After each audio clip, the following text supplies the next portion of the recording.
আমার রিজিকে কি জন্য হাত দিয়েছেন সেটার উত্তর জানতে চাই আমি। যারা এই ইউনিফর্মটা আমার থেকে ছিনে নিছেন এবং সেনাবাহিনী থেকে আমাকে চাকরিচ্যুত করছেন, আপনারা এটা মনে রাখেন। আসসালামু আলাইকুম, আমি ফারুক। অনেকে আমাকে চিনেন হয়তো পরশুরাম উপজেলার মধ্যে। কিন্তু এটাও জানেন যে আমি 2021 সালে সেনাবাহিনীতে যোগদান করি সৈনিক পদে এবং অতীতে রাজনীতির সাথে জড়িত ছিলাম। এখনও আমি বঙ্গবন্ধুকে ভালোবাসি।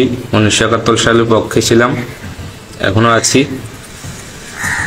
এবং এই রাজনৈতিক লাইফে যে আমি কখনো রাজনৈতিকভাবে কাউকে আঘাত করছি বলে এটা কেউ প্রমাণ দিতে পারবে না। কথার মাধ্যমে হোক বা বিভিন্নভাবে কারো কোনো ক্ষতি করছি সেটা কেউ বলতে পারবে না। রাজনৈতিকভাবে আমি আমার এলাকার অনেক মানুষেরও উপকার করছি, এমনকি আমার এলাকার অনেক জামাত বিএনপির লোককে বাঁচাতে গিয়ে বা তাদের মানহানি থেকে রক্ষা করতে গিয়ে তাদের সম্মান ধরে রাখার জন্য আমি আমার নিজের দলের লোকের সাথে অনেকবার অনেক রকমের দ্বন্দ্বে জড়াই গেছিলাম। এবং আমার এলাকার অনেক রাজনৈতিক ব্যক্তি যাদেরকে আমি প্রশাসনিকভাবে বাঁচাইছি, যাদের নামে মামলা হয়েছিল বা প্রশাসনিকভাবে তাদের সমস্যা হচ্ছিল, সেই জায়গায় আমি তাদেরকে রক্ষা করছি। তারপরে এলাকার মধ্যে নিজের এলাকার লোকের সাথে অন্য কোনো এলাকার সাথে যদি কোনো দ্বন্দ্ব হইতো, সে কোন দলের লোক এটা চিন্তা করি নেই, সবার আগে দৌড়াই গেছি। এটা তো সবাই জানে। আমার লাইফে আমি কখনো রাজনীতি করে দল থেকে 1 টাকা ইনকাম করে নেই, কোনো প্রকার ব্যবসা বাণিজ্য করে নেই। তারপরও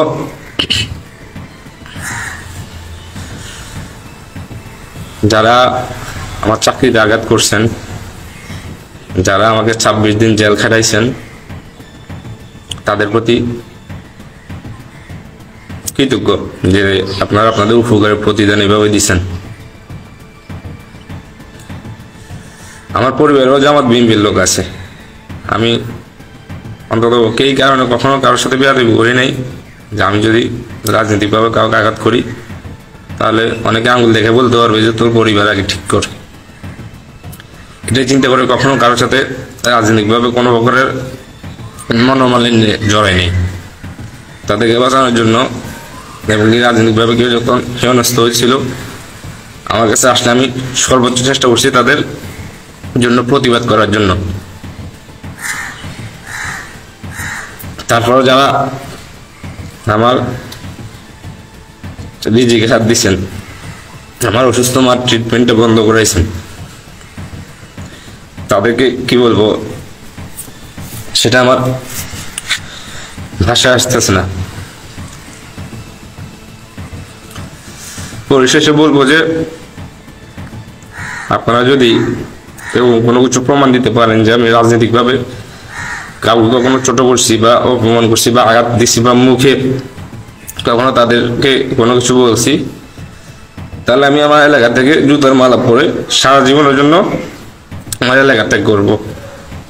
আর যদি প্রমাণ দিতে যদি না পারেন তাহলে আমার চাকরিতে কি জন্য আঘাত করছেন, আমার রিজিকে কি জন্য হাত দিয়েছেন সেটার উত্তর জানতে চাই আমি।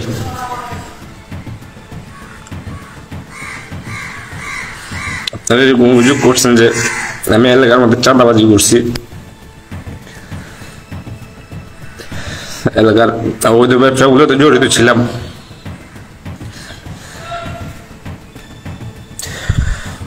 আমি তো ভাই আপনাদের অনেক উপকারই করছি ভাই।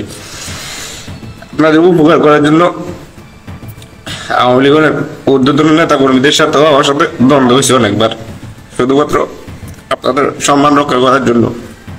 কখনো তো আপনাদেরকে দলীয়ভাবে কখনো ছোট করি নাই বা আঘাত করি নাই, তাহলে আপনারা কেন আমার রিজিকে হাত দিচ্ছেন?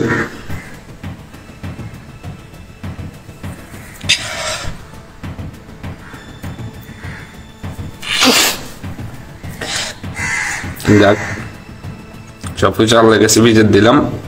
আল্লাহ যদি কখনো আমার সুসময় দেয়, যারা আমার ক্ষতি করছেন আমার পিছনে থেকে, তাদের বিচার আমি এলাকার মানুষের কাছে ছাই দেব। যারা আমার পিছনে থেকে আমার ক্ষতি করছেন, আমি আপনাদের সবাইকে চিনি। ম্যাক্সিমাম লোকের উপকার করছি আমি। ম্যাক্সিমাম লোকের উপকার করতে গিয়ে আমার দলীয় নেতাদের সাথে আমার সাথে অনেকবার অনেক রকমের সমস্যা পর্যন্ত হয়েছে। আপনাদের কতবার প্রশাসনিকভাবে বাঁচাইছি আমি, এরপর আপনারা আমার চাকরিতে আঘাত করছেন। সবকিছু আল্লাহর কাছে বিচার দিলাম, আল্লাহর উপর ভরসা রেখে ভালো থাকবেন আপনারা। ধন্যবাদ। আমার ক্ষতি করে যদি আপনারা স্বস্তি পান, সমস্যাটা উপভোগ করেন। আশা করি আপনারা বুঝতে পারছেন। সবাইকে অসংখ্য ধন্যবাদ। আপনাদের ব্যক্তিগত মতামত অবশ্যই কমেন্টে জানিয়ে যাবেন। আল্লাহ হাফেজ।